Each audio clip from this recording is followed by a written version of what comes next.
is well. The Lord bless you. Can I give an offering?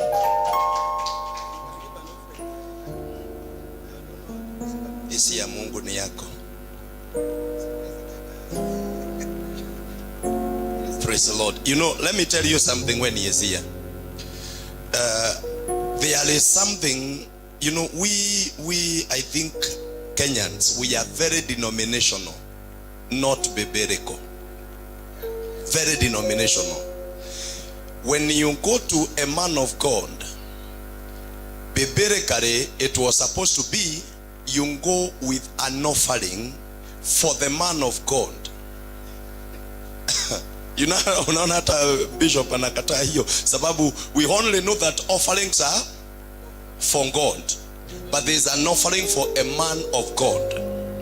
Praise the Lord. So that you may receive a reward of a prophet. The Bible says the one who honors a prophet receives a reward of a prophet. Praise God.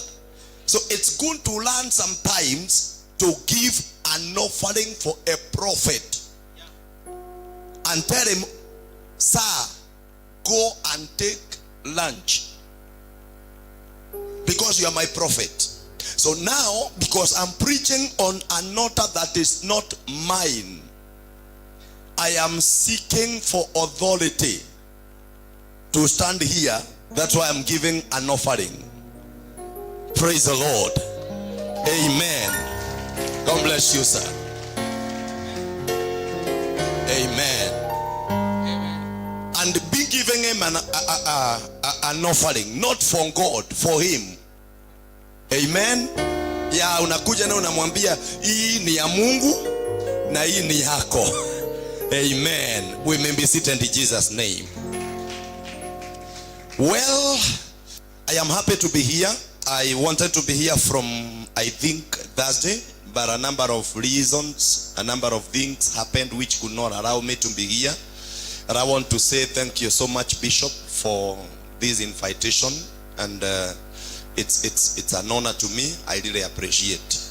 Bishop is a good friend of mine. We love him in the church. He has come and he has ministered to us. He's a man that has very powerful revelations of the word of God, and I love him. I love him. That's why I came. I love him. Praise the Lord.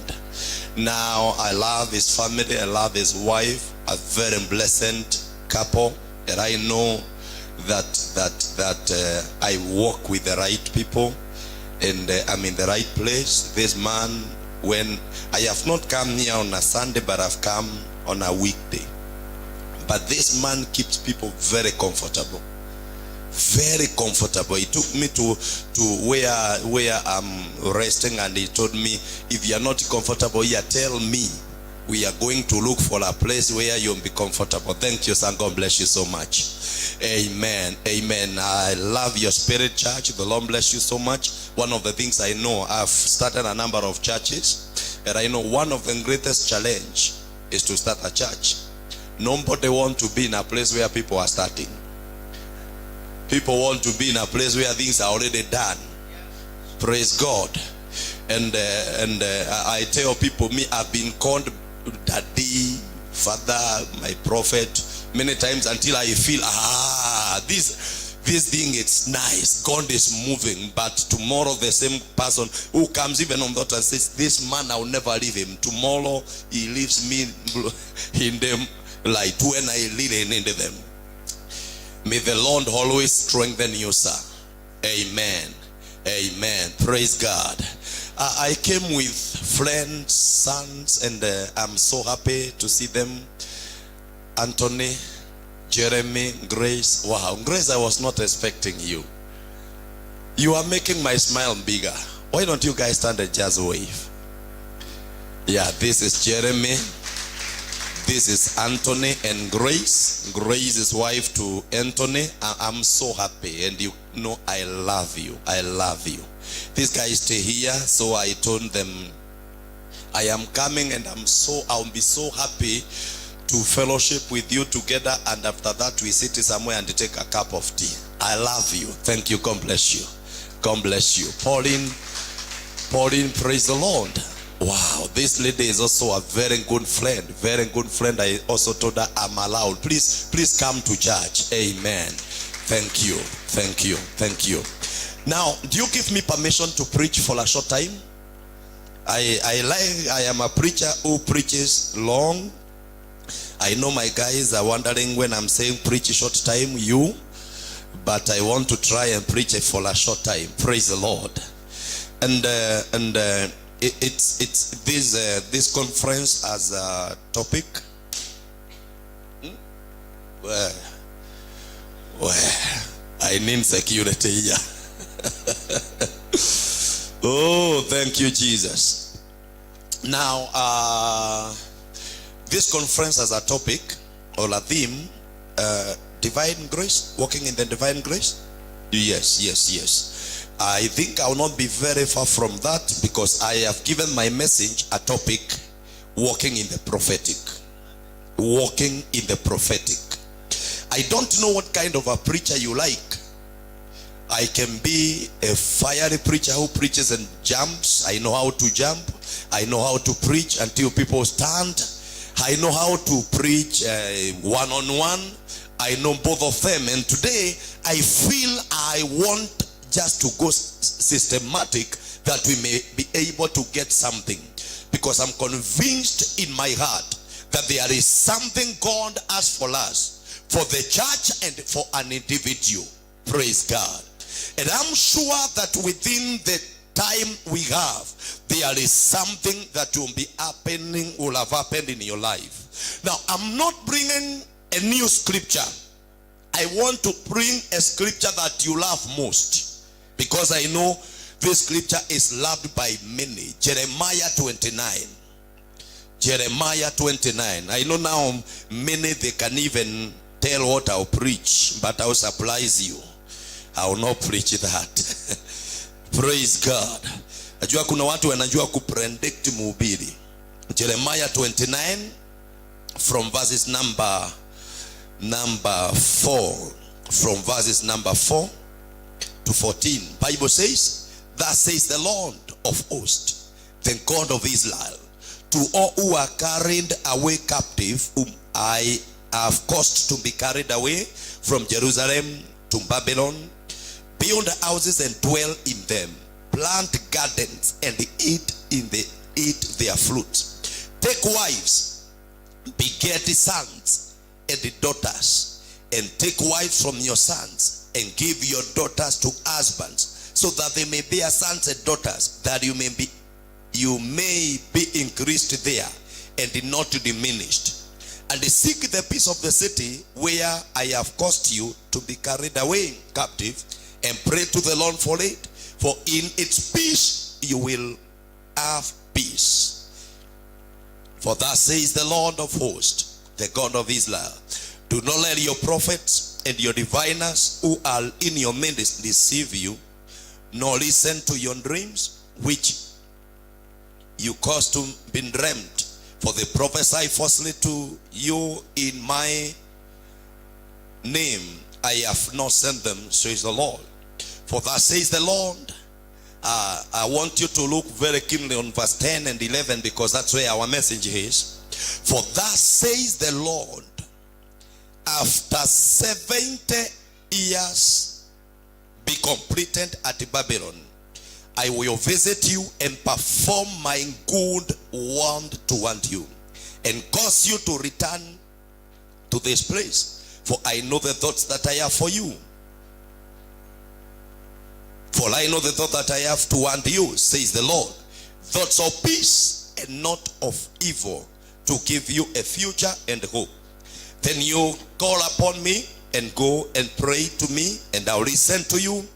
And you will seek me and find me when you search me with all your heart. I'll be found by you, says the Lord. Now, Father, these people, they are your people. I don't know them, you know them. I pray in the name of Jesus Christ, help me to speak a word of the time, a word that is coming from you. And I pray that the spirit of revelation will move aloud, releasing revelations to your people in the name of Jesus. That from this day, this word is going to carry them to another level. It's going to turn around their lives in the mighty name of Jesus. Lord God, any force that comes to object your word, I rise against it now. And I decree that the power and the authority of God is taking over in Jesus' name. And in the name of the Lord, somebody say amen. Now, God, from the very beginning, the creation of the world, God has always been prophetic. God talks about what will happen. Meaning, it's rare to see in the Bible God talking about what is happening now.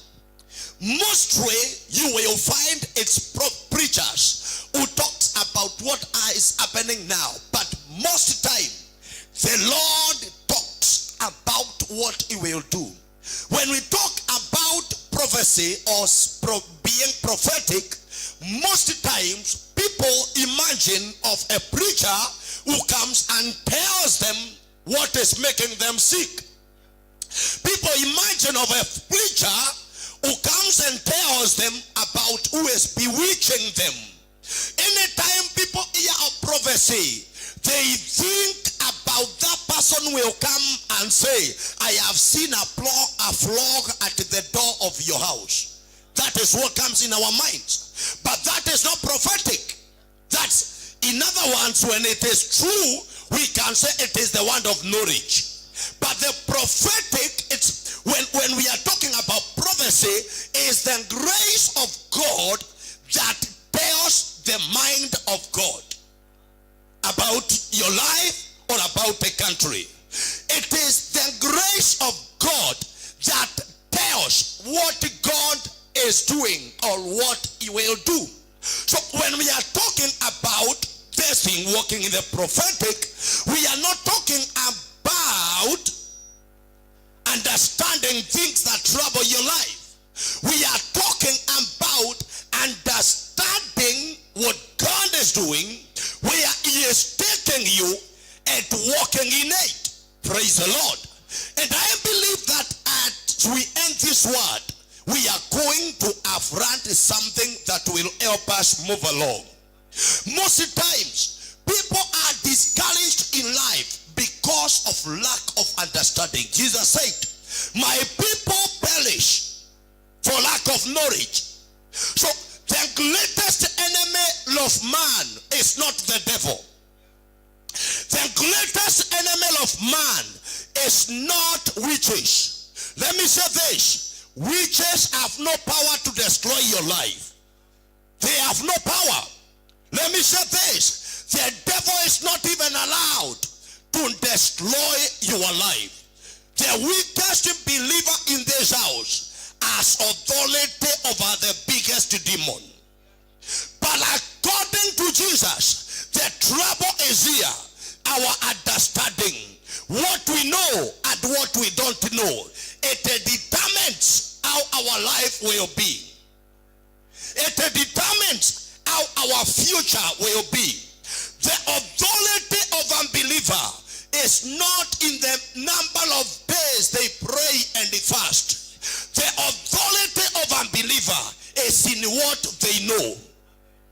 Get me somebody who has understanding of the scripture, who has understanding of the prophetic word of God, and I will show you someone who will never lose and fail in life. Amen. Are we going together? Now, God is always prophetic. He talks about what will happen. He talks about the future. He talks about what will unfold. Now, in the word that we have read, God is speaking to his people who are in trouble. He is speaking to his people who are saying things are not working. He is talking to his people who have been taken captives. They are captives in Babylon. their land. They are not enjoying their peace. They are not enjoying the success they desire because they are captives, they are slaves. But then good God comes and he speaks to them. And he tells them something. I want you to build houses and settle there. Where? In Babylon. Now, he has not come to get them out of Babylon. He has come to tell them, don't be in a hurry. Build houses. Are we going together? Don't be in a hurry. Build houses there. He has come and he has saying to them, now give your daughters to men that they may be married. Allow your men to marry. Don't be in a hurry. He has said to them, they are prophets who have said, tomorrow you are leaving this land. Don't listen to them. They are lying to you. I have not sent them. We are going somewhere. You know, the nation is today, we like that person who is going to come and say, by the end of this week, you are becoming a millionaire by fire. And everybody says, amen. But Jesus, the Lord says, please, you are not leaving tomorrow. Don't be in a hurry. And he tells them, after 70 years are over. How many years? Look at this good God. He has come and he has said, I know this is not your land. I know you are a slave. I know things are not okay. But relax. Relax. Tell your neighbor, relax.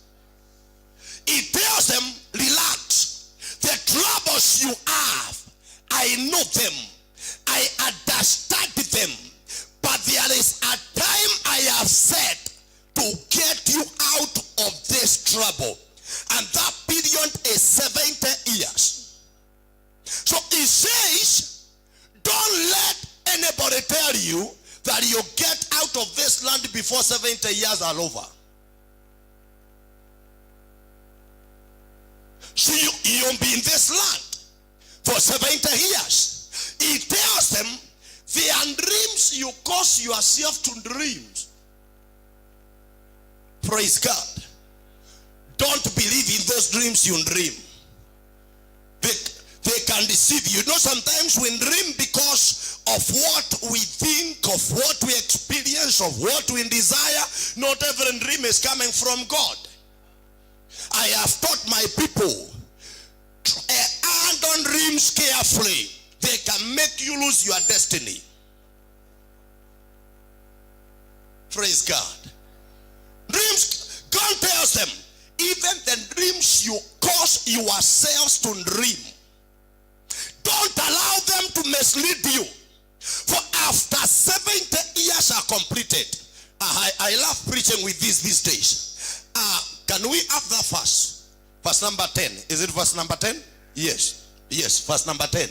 For thus says the Lord, after 70 years are completed at Babylon, I will visit you and perform my good word toward you. In other words, I already said that I'll get you out of this land, but it's not today. I already said I'll take you to your land, but it's not now. My word I still remember. I never lied to you. What I said, it will be a reality. I have set a time, and it tells them, after the 70 years are completed, I will visit you, and I will perform my good word. I will perform my good word. What is the good word? And cause you to return to this place, and cause you to return, to get out of the slavery.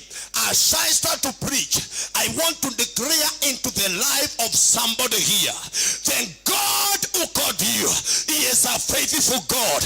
The trouble you have is not a permanent trouble. The trouble you have, I say, it is not a permanent trouble. The hardship you're going through, it is not a permanent hardship. I don't know what it is that troubles you today. The Lord says, relax. Relax. I will come myself and I will sort it out. I will come myself. You will not struggle to get yourself out. Just relax. Live at peace, because as my time is completed, I will come. I will come. That's why I believe, man of God, people supporting me or not supporting me, I will succeed in ministry. The one who called me is faithful. He keeps his word. He says there is a time I have said. When that time comes, I will come and I will lift you. I will get you out of this land. I speak into the life of somebody here. The Lord God of heaven and earth, he is a faithful God. You know, there are those times that you get to a point and you doubt God. I have found myself asking, maybe Bishop, you are more anointed, but many times I've sat down and asked myself, God, did you really speak to me? It's usually who I had, because there are those times the word that came to me and the things that are happening to me, they don't agree. There is that time. Look at this. These people, God has told them, I am getting you out of the land. But they are suffering. And they have stayed longer. Hawajatoka haraka. Unajua neno linapokuja, you feel tomorrow morning, wow, things are happening. You start even selling what you have because you're getting out of this land tomorrow. And you say 1 year, 2 years, 3 years, and you wonder. And the way the man of God spoke with the conviction, and even the way I had that one get into my heart, I believed it was God. Now what is happening? I have come to say, don't doubt the word of God over your life. Don't doubt the promise of God over your life. You cannot be poor, because the Lord says there is none among you that shall be poor. I have come to speak to somebody here. The Lord God of heaven and earth, he cares about you. He thinks about you. You only need to understand certain things. And God is telling these people, yes, I spoke, but you have a problem. What is the problem? You lack understanding. If you understand certain things, you'll have peace. You know, when a church starts a church like this is what happens.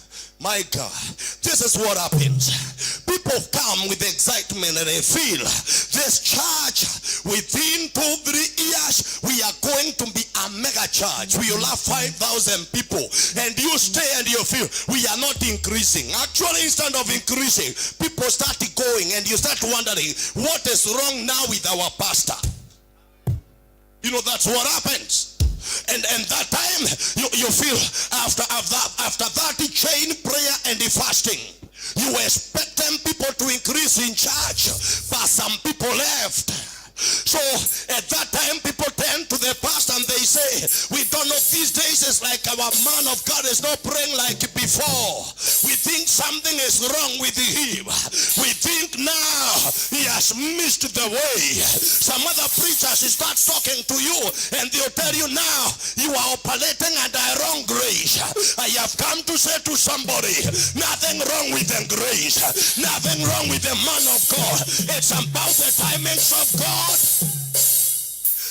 I'm getting it here. Jesus, he preaches he starts a ministry, starts preaching and working miracles, healing the sick, raising the dead, casting out demons. People followed him. They were excited about him.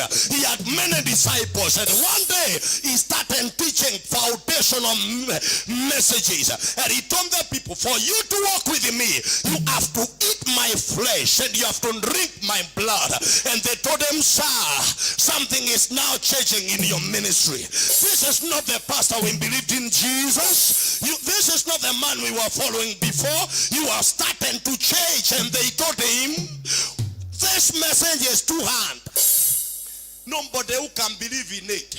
I wish they understood the prophetic. I wish they understood how God works. We believe in Jesus. Millions of people are following Jesus because they were seeing only today. I pray that the eyes of your understanding shall open up, that you will be able to see 5 years to come. You will be able to see 10 years to come. Am I talking to anybody here? They told him, who can believe in this message? In other words, they are telling him, our pastor, you know, Jesus was their pastor. They were not relating with the Jesus the way we relate with him. We just relate with him as our savior. They were relating with him as their pastor.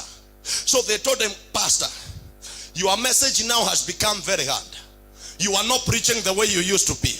We can tell our church is now closing down. Sometimes back, I had some people who told me, Pastor, this church is dying now. They told Jesus, our church is closing. And they started looking for another church which seems to have great and grace. They told Jesus, nobody who can believe in you. Short-sighted people. People who lack revelation. John chapter 6, from verse number 40. They told him, that message is too hard. Nobody who can believe in it. Oh my God. And the Bible says they left him. Are there people who have left in this church? Are there people who have left? That thing is not, it is not unique here. Ask Jesus and he will tell you. He was left with the minority. Majority left. Actually, those people who left with Jesus, they were the people who had the money. They were the people who are the pillars. You know, people who get close to a pastor, they are those people who have money, who have qualities of leadership, who can influence. They are the people pastor is looking for and telling them, shikiria hapa, na shikiria hapa. They came and told them in his office, we are not coming to church again. We found another church. And Jesus turned to those who were left and he told them, you know what, you can as well leave. You are not the reason I am here. I came to do the will of my Father. I have a calling in me. My motivation is the calling I have. My motivation is the grace that is upon my head. My encouragement does not come from a man, but my encouragement comes from the Lord God of heaven and earth. I don't depend on the money that is given by a man. I depend on God who called me. So you can as well leave. Oh my. I told my people the other day, I wish God can give me that grace. But it's too tough. Jesus was a very arrogant preacher. Imagine people have left. Those ambao umebaki na wao bandara ya kuambia msijali ndugu, Mungu atatusaidia. Tuweke maombi ya siku 7. Anawauliza, na nyinyi mmebaki kufanya nini? Mkitaka kwenda kabisa. But I thank God for Peter. Peter saying to Jesus, Master, tukikuacha tutaenda wapi? You have the word of life. Our destiny is in you. Our future is in you. And it doesn't matter how you preach. We accept you.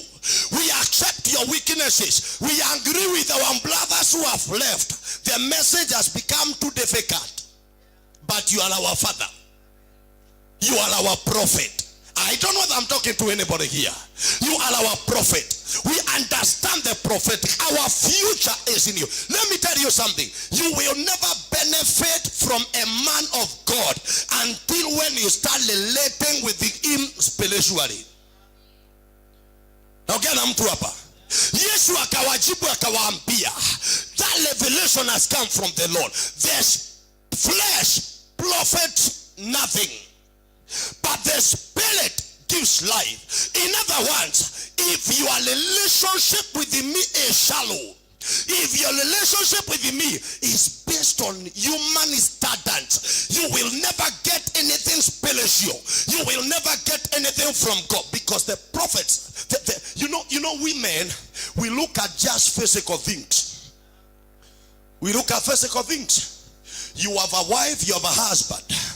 You have a husband, and you look at your husband, how he looks today. You look at him and you say, it seems as there is no hope here. Man of God, one day I had a woman I loved so much. And one day she told me, you know what? You are too poor for me. You are too poor for me. I wish God opened her eyes that today she couldn't see me coming in a Prado Land Cruiser. Praise the name of the Lord. And because she never saw some years to come, I pray in the name of the Lord that you will see some time later. There is always some time later. I'm saying there is always some time later. Don't allow anybody to look down on you now. Now you are where you are. But you are a prophetic believer. The Lord has said about your future. He tells these people, after 70 years are over, I will come unconditionally. I will come. I will not ask for an offering that time. I will not ask for divine connection. I will just come to fulfill my word. Ask anybody who does ministry and as a successful ministry, he will tell you, kuna wakati awezi akaelezea ni nini kilitendeka. Things just started happening easily. Are you getting this? They started happening easily. But before that time comes, there is need for a believer to make a decision to stick there. I'm saying to stick there. I am saying to stick there. You need to make a decision to stick there. The Lord tells them, Jegedi manyumba mukae hapo, musiodoke. Stick there. Stick there. I'm saying stick there. In your vision, stick there. In your dream, stick there. In your ambition, stick there. Don't change anything. Just be there. Then God of the prophetic, he will be even with you even at that time. He will ensure you eat. He will ensure you drink. When you become a prophetic believer, this is what happens. The prophetic grace will carry you through. That's why God says, even though you walk in the fire, even though you walk in there, don't you worry. Why? I will be with you. So he says, there is a time which is not a time of breakthrough. It is a time of walking through. Praise God.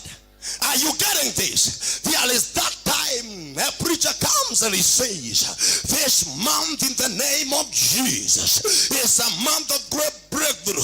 You are going to get supernatural breakthrough. But the Lord comes and says, this is no time for breakthrough. This is time for walking through. But he says, even when you walk through, stick there. Just keep walking because I will be with you.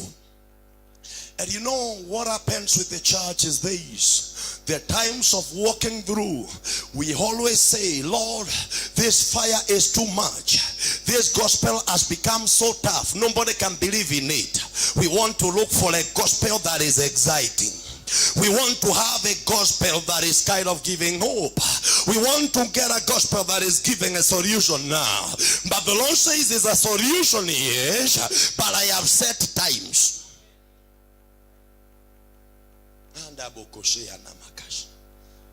I don't know why God gave me this message, but this is what I came to say to you. Tell your neighbor, God has set times for you. Tell him again, stick there. You know, let me tell you something. Let me tell you something. It's one thing for God to speak a word to you. It's another thing to see the reality of the word. Kuna watu wanapata neno la Mungu na neno ni la ukweli. God has spoken, but they never live to see the reality of the word. Why? Because they were not patient enough. They were not patient enough. Habakkuk chapter 2 verse 2. Give it if you can. Habakkuk Habakkuk chapter 2 and verses number 2. Then the Lord answered me and said, write the vision and make it plain on tablet, that he may run who reads it. Some version says that he may run with it. That he may run with it. Write the answer plainly. No, give us another one. Give us another one. Give us another one. Mazokati aboshekia. Handabosoraba. Then the Lord answered, write the vision and engrave it so plainly. So plainly. Let it be so clear to you in the mind. And write it on a plan or on something. A place you will always see, that you may not forget it. You know, God wants his word to be so real in your heart, to be so real in your mind. He says, don't only keep it in the heart, but write it. A place you can always see, that everyone who passes may be able to read it easily and quickly as he hastens. God, let me put it this way. Let me put it this way. Can I say to you somebody? God wants the vision and the dream of your future to be so clear in your mind that even if you are put in a prison, you won't be in a prison but say, I am here but I know I am going to touch the world. I am going to change the world. I am going to be a serious businessman. You may be in debt. People, you may even be threatened to be auctioned. But you're there saying, yes, they want to carry my property. But I know God has spoken to me. I have a future. I am blessed. I am lifted. God is getting me out of this. Verse number 3. Verse number 3. Verse number 3. Verse number 3. For the vision is yet for an appointed time. Mazoye push. Zikana Magadesh. The vision is for an appointed time. What am I saying? My. Don't lose your vision because there is somebody who came with another revelation. Don't lose your vision because there is something that looks exciting. Keep your vision. I'm saying keep your vision. I'm saying keep your vision. I'm saying keep your vision. Don't lose it. Don't quit your vision. Don't quit your dream. I know there are people who are coming with something exciting, but don't be diverted. Wacha kuigia kando kula nyama choma. Endelea na barabara yako. Shikilia barabara yako. The vision is for what does the Bible say? To not be tired of doing good. For at the appointed time, you will be lifted up. I have come to speak to you the real word of the Lord that will help you. Praise the name of the living God. Lift your hand and say, there is a time set for me. Ya labda saki unalala tu na kunywa maji hakuna food. Wewe kunywa maji na usibanduke. Kwa sababu there is a time set for you. One time, my landlord, then, not many years ago, she came to me, she was a landlady, and told me, you're giving me a lot of trouble. I want to get you out of my house. She closed my house. I was paying 3,000 then in Nairobi. It was a self-contained room, not a self-contained house. It was my bathroom, my changing room. It's only the toilet that was not there. Praise the name of the Lord. And she said, I'll close it. And you know, I told her, you know, I am a preacher. And she said, a preacher from where? What kind of a God that cannot afford to pay 3,000 shillings? And I looked at her at the face and I told her, Madam, you know what? you are about to lose the best tenant ever. You are about to lose the best tenant. She looked at me and she said, why? I told her, you cannot understand now. Later we met on the way. My life was now different. She looked at me and she started crying. Tell your neighbor there's some time later. Yeah, there's some time later. Give them time. Give them time. They are talking about you. Give them time. Let them talk now. There lays some time later. There lays a set time. There lays an appointed time. I am here as a messenger of God to declare over your life.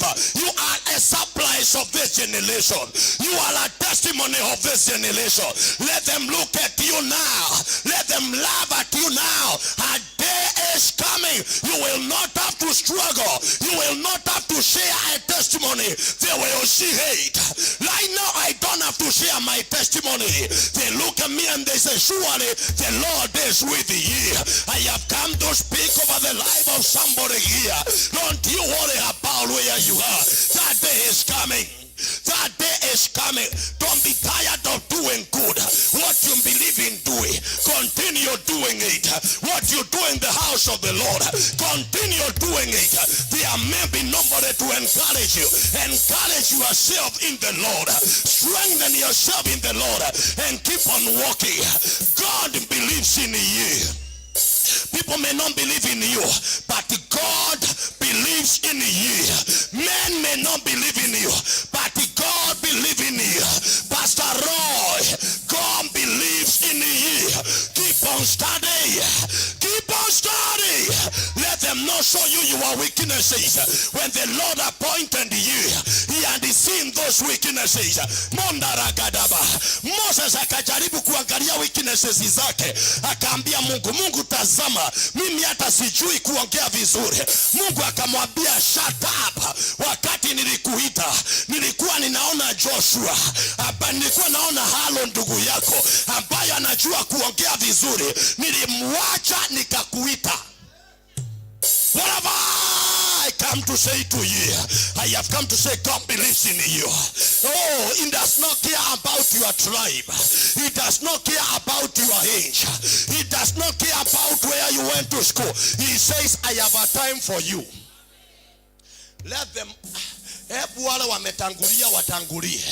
because when God comes, he will cause you to overtake them.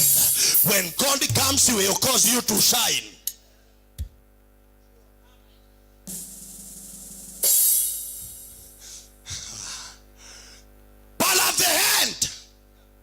You not struggle to explain. Man of God. Don't worry about the vision. Right now you may say to these people and to others about your vision. They may not understand. Wanakuangalia wanashindwa. You ni wewe tu naongea mambo haya. Si tumekuwa na wewe hapa. Mbona si hii tu ndio umekuwa tukikuambia. Mbona haitendeki? Some of them wanakaa kama wako makini sana. Wakikuondokea wanaulizana maswali. Mulisikia vile aliongea. Oh my, I don't know what I'm talking about here. But the Lord says, don't you worry. At the end it will speak for itself. It will explain itself. When God starts acting. When God starts acting. Oh, gosh. I have got to a point where I said, I'll never struggle to do ministry. I just want to be faithful to God. I just want to do what the Lord wants me to do now. I don't care who believes in me and who does not believe in me. I know that my vision will explain itself. He says, though it talents, wait for it. Wait for late. Wait. Oh my God. I don't see anybody poor here. Hey, I wish you people know how to say amen. I I don't see anybody poor here. Maybe right now there is no money in the pocket, but that does not make you poor. The Lord says, among my people there is none who shall be poor. Money may tarry to come, but it will come. I see you receiving money. I see you handling party bank accounts. I see you buying land. I see you buying vehicles. I see you investing. Though it tarries, wait for it. Wait for it. Wait for it. Wait for it. When that time this woman told me, you are too poor for me, I looked at her other face and I told her, listen to me. I am a man and I believe in God, and in this life I will never be poor. That time I had nowhere to sleep because circumstances had made me nothing in the eyes of men. You know, circumstances can make you nothing in the eyes of men. Don't believe in what you see physically. There is what God has said about you. And listen to me, even if nobody believes in you, this preacher believes in you because he knows what God has said about you. Am I talking to anybody? Wait for it, because it will surely. What does the word surely mean? There is no doubt about. Nothing can change that. Nothing. Me, I say, if politicians can traverse the nation with the choppers, I will do it for this because of the gospel. Na muachaga na hii maneno ya kuona mtu wa Mungu mambo yakienda vizuri mnasema ni maringo na nikula pesa ya watu. Politicians wanatumia pesa ya nani? Ya miti. Kwani mnataka tutumie pesa ya nani? Me, you know, I have a problem with the church man of God. Can I tell you the problem? People are comfortable with you when you are poor. You are a man of God when you are struggling. So you wanaona you are a man of God. But there is a devil that is starting speaking. Wait a minute. The moment this church, because we are declaring a one to cause it break forth. The moment it starts breaking forth, you thought you have enemies. That is when you will know. You thought some people who you think they are your friends, you start seeing their colors. It will surely. Do you have any dream? It will surely come. Do you have any vision? It will surely come. You need to walk in the prophetic and declare upon the devils and tell them, devil, I know who I am. I know what God has said over my life. I know my dream. I know my vision. And I know I cannot die the way I am. God is changing my life. God is changing my future. God is working on my destiny. I said about these people. They told Jesus, nobody who can believe in you again. Sijui kama watu wamekwambia hivyo. One time nilihubiri kanisani. After nimehubiri, jioni mama moja akanitumia message. Akaniuliza, Pastor, has anyone talked to you about your preaching today? Your preaching was too hard. And I saw a devil in that lady.